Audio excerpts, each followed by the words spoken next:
We are now live on Facebook Live with Martin Amis and Ann Coulter. We just finished chatting on Newsnight, and we're going to carry it on a little bit downstairs in the warmth because it was freezing up on the roof. And I want to go right back to the beginning. I should say you can send in your questions. We'd love to take all your thoughts and questions to either or both guests.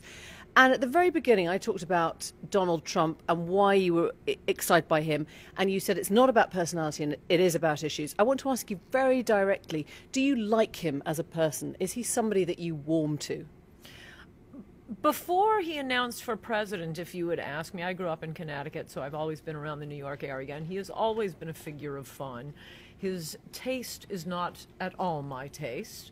And I probably would have said a little bit what the never-Trumpers think now. Not as much. I didn't really think of him that much, but kind of a lout. But I do think, I mean, I describe it in my book. When I first saw him raising the issues I've been dying for a president to raise, at first you think to yourself, why couldn't Romney have talked like this? And the moment that thought enters your head, you realize why that's impossible. Romney couldn't have taken the abuse. Anyone who raised these issues against the media, against Wall Street, against the neocons and the ruling class would have been torn to shreds. And you needed someone who was this oversized personality, who does not care about being a tasteful person, who will punch back twice as hard. So the things that I originally thought were disadvantages about his personality, at least for what he's trying to do, I think are advantages. Martin Amis, I haven't heard anyone put it like that. I wonder whether there is an element of snobbery in all those who hate Trump. It's not the message, it's the hair, it's the gold taps, it's the big gold-plated buildings. It's all the things that sort of strike you as being about new money and vulgarity. Is that what's behind the sort of loathing? Well, it should be up to a point. I mean, snobbery has to start somewhere, and Trump is a very good launch pad to get going on snobbery. And don't forget that fascism has always been very vulgar. That is one of its characteristics. You hear in Trump the beginning of fascism as we would have seen it in the 1930s? No, it's not as well organized. It's not, and it doesn't have quite the groundswell under disgust with democracy. That I mean, in the 30s, democracy was in global or in first world retreat. And he's done great damage to democracy, and he's lowered the currency of democracy, and he's done untold damage to our idea about the truth. He tells it like it is. No, he doesn't. At least 70% of the time, he's telling it like it isn't. He has degraded the language of politics. You can't degrade truth without degrading language. And I have to come back to you on that.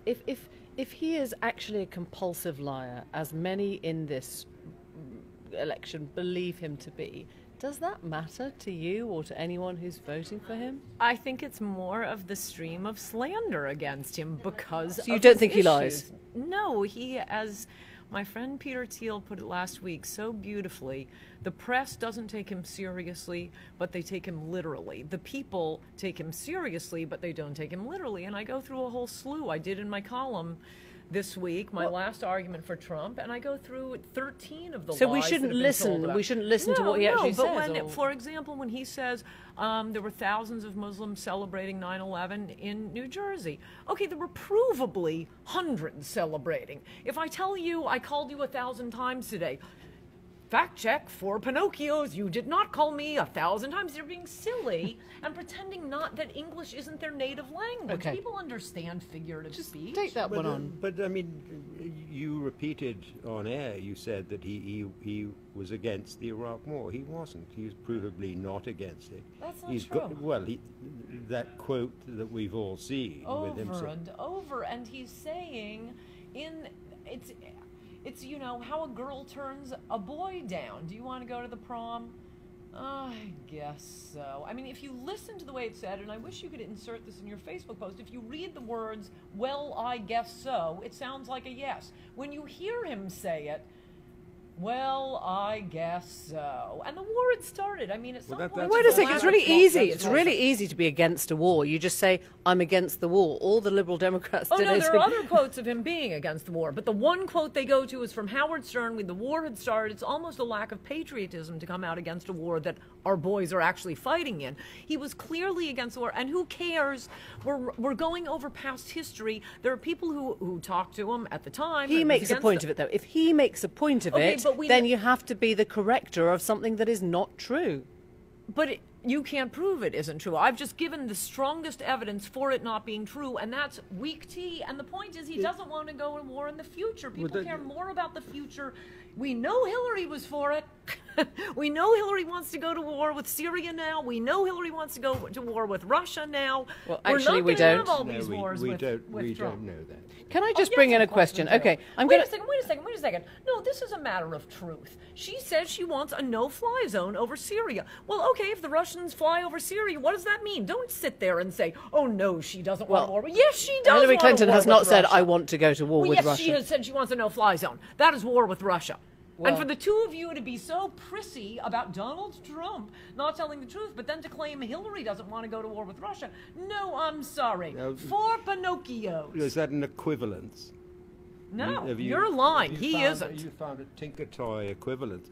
No, For you're instance, lying. He isn't. When they talk about his behavior with women, you think it's equivalent to say that Bill Clinton behaves like that.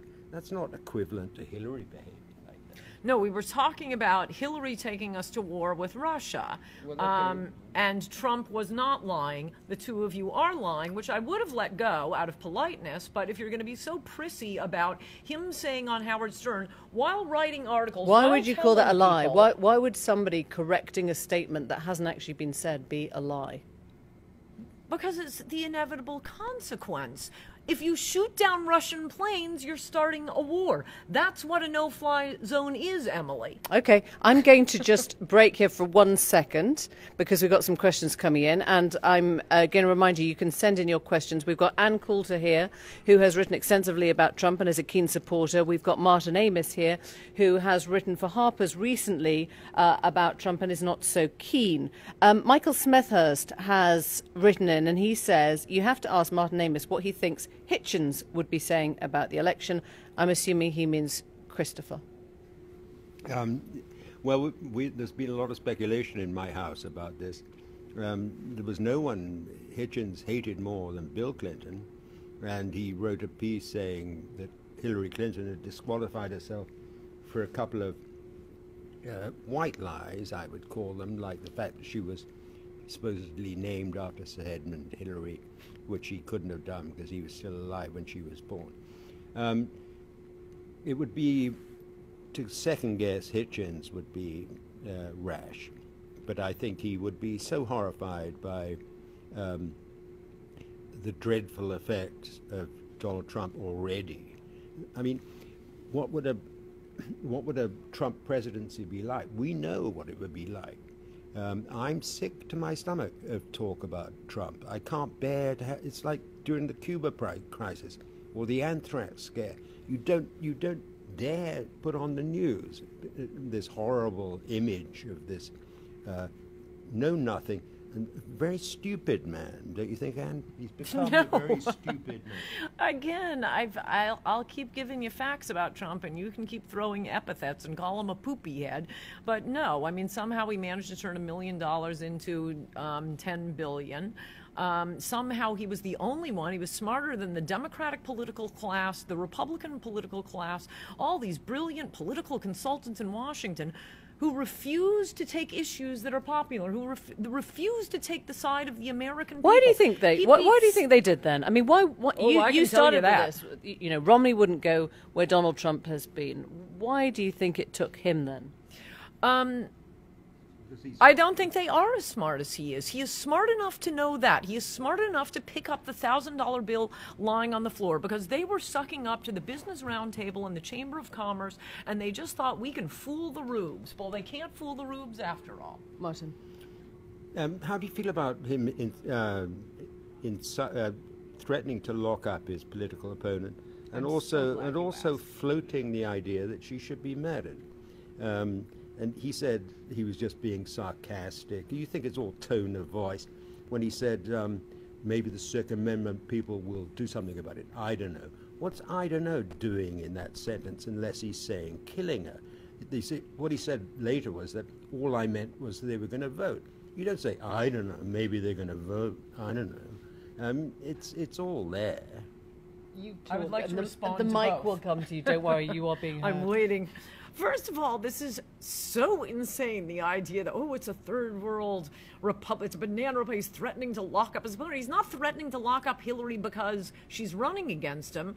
He's threatening to have an investigation because she broke the law. But this that's is the different, rule. isn't it? Hey, He's still not, talking. wait, This he's is not why it's saying, no, ruling because I do want to class. Wait, correct let me you. finish my point. He's not saying, let's have an investigation. Yes, He's he saying is. and getting his supporters to say, lock her up. There is He no is- judicial system no, involved in no, this. No, you are obviously not watching the debates and not watching the rallies. He said, if I were president, you'd be in jail. That was what he said. He had one quick joke when she said during the So debate. why is that a "Hey, joke?" Would you let me finish a point?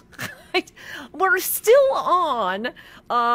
He's the threat to lock up political opponents, not because she's a political opponent. The point I am trying to make is, again, this is ruling class versus the people. Over and over again, Hillary has broken the law and skates. People would go to prison for what she has done. She doesn't. People see that. They're the ones who think that because they're in a particular social class and in Washington, they shouldn't abide by the law. When he says we'll have a special investigator, that's what he means. Just because you're powerful, you don't get to skate above the law. Technically, what was said in the debate was, she said, well, it's lucky you're not president because we couldn't something trust you about with the rule of law. That was what she yes, said. the rule of law. And he had a quick interruption to say, yeah, because you'd be in jail. You know how you knew it was a joke, Emily? Because the audience laughed. Then, when he was talking seriously in that same debate, he did say he would have a special investigator to investigate her crimes, not for running against him. Is the problem that Democrats, those against Trump, don't understand when he's serious and don't understand when he's making a joke? If we listen to Anne, then what she's saying is you have to be able to read between the Trump lines. And when he says thousands, It's he not might that mean hard. hundreds. Listen to the audience laughing. Well, let me let That's Martin a hint. Amos to respond to That it. proves absolutely nothing. They're just laughing because he's being Trump. They're not laughing because it's so outlandish that he's threatening No, it's to because lock it's her up. funny. Well, Let me ask you, Daniel Moore has said, I'm going to put this to you. Is it okay to have somebody who's been bankrupt 3 times running for president? Does the money side of things matter at all? well, not to me, except that I think that someone who is Americans are not tax averse. They pay their taxes. They complain about it, and Republicans want nothing else other than to pay low taxes. That's what they mean by fiscal responsibility. They mean taxes for the rich as low as they can possibly be. That's the only Republican idea this century is cutting taxes for the rich. And Trump's plan would do that to such an extent that he would add trillions to the deficit. But when he said, yes, I paid no tax and that makes me smart, that is profoundly un-American. Profoundly un-American. I'm giving you 4 Pinocchios, Emily. He did not go bankrupt. There were 4 companies that went into bankruptcy reorganization. That's very different from a personal bankruptcy. Lots of companies do it. The auto companies should have done it, along with probably, I agree with Trump on this, some financial bailout from the government, because the auto companies are important to us. But no, I think it is quite American. And a lot To of not pay your casinos- federal tax, No, which I'm he getting said, to that. you go on then, get to it. The 4 companies that went into the bankruptcy reorganization, which is just a way of divvying up the assets and making the creditors as whole as they can be made, there were casinos, and all the casinos, almost, not all the casinos, but many of the casinos in Atlantic City, it was not doing well. To be down, to have lost $1 billion and come back from that and make yourself $1 billion or 10 times that. That's the American story. And yes, Come on, of course, federal tax. when you start a business and there's a loss, you take the loss. So does the New York Times. So Federal does tax. any going concern. Come on. Federal tax. That's what We're I'm talking about saying. Federal tax. That's what I was just He answering. didn't pay any federal tax. No, yes, he did. He just took admitted. a loss. That's exactly what I'm answering. You don't understand when I say took a loss. That's what you do. If you have a business and you don't make money one year, you're not going to be paid taxes the year you didn't make money. This particular year, he lost $1 million. 1 year, and she. Or sorry, $1 billion. Okay, and she says he hasn't paid for, what was it, 18, 20? Yeah, that's a lie. They said the same thing about Romney. So she's lying. Wait, still answering. I'm asking you, she's lying And then. here is my answer. Don't move that mic away. I'm answering. They said the exact same thing about Mitt Romney. Harry Reid did on the floor of the Senate. And when the election was over, he was asked on CNN, that was a lie. Do you feel bad about saying that? And Harry Reid, Democrat, said it worked, didn't it? They say this about all the Republicans. It's part of their bag of tricks. Okay, we've talked a lot about Donald Trump, and there's one question coming to us from Emma Tababa, which I'm keen to get your thoughts on. Can you ask him or her what the new president will do about Libya? I don't know, Emma, if you are from Libya or living there now. Are they going to fix the mess they made? And this is really hugely applicable for whatever Clinton does next as for what Trump does next.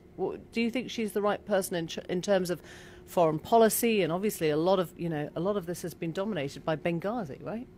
Yes, but I mean, Libya is a morass, and I don't see how it can be controlled from Washington by either government, I mean by Republican or Democrat. Has Trump given voice to any plans for Libya? Let's ask Anne. This is a perfect example of Hillary's fabulous experience. The reason Libya is the disaster it is today, and you have refugees pouring into Europe, and the reason for Benghazi, people always start with Benghazi. Well, how did that happen? Oh, it was 100% Hillary Clinton's idea because she wanted a foreign policy win under her belt. Obama was reluctant to take out Gaddafi. He didn't want to do it. But Hillary, and this has all come out in the WikiLeaks with Sidney Blumenthal congratulating Hillary, this is your baby, don't you let Obama get credit for this. She did it for the sole reason of having a foreign policy accomplishment without ever thinking what comes next. Well, what came next was the Muslim Brotherhood, the Benghazi attack where our ambassador was murdered, and millions of refugees pouring into Europe. We haven't had a comment about what Trump would do. I'm just going to leave you with this thought, and you can each say a word on it. A comment from Nick Roscoe. He writes, #post-truth politics. Does it matter that we have lost truth or we have moved past truth in terms of our political discourse? It matters a great deal. In 4 years ago, they were saying down in Tampa, Florida, that they'd worked out that there is no downside to lying, and this became a kind of unspoken policy of the Republicans that there was no downside to it. Well, Romney was defeated, and I think partly because it's very insulting to be lied to. And I think a robocall and a focus group aren't going to bring this out, and certainly it takes a while to sink in. But people don't like being lied to, and it builds up in the unconscious, and that's what when they're in the ballot box, that's what they're thinking of.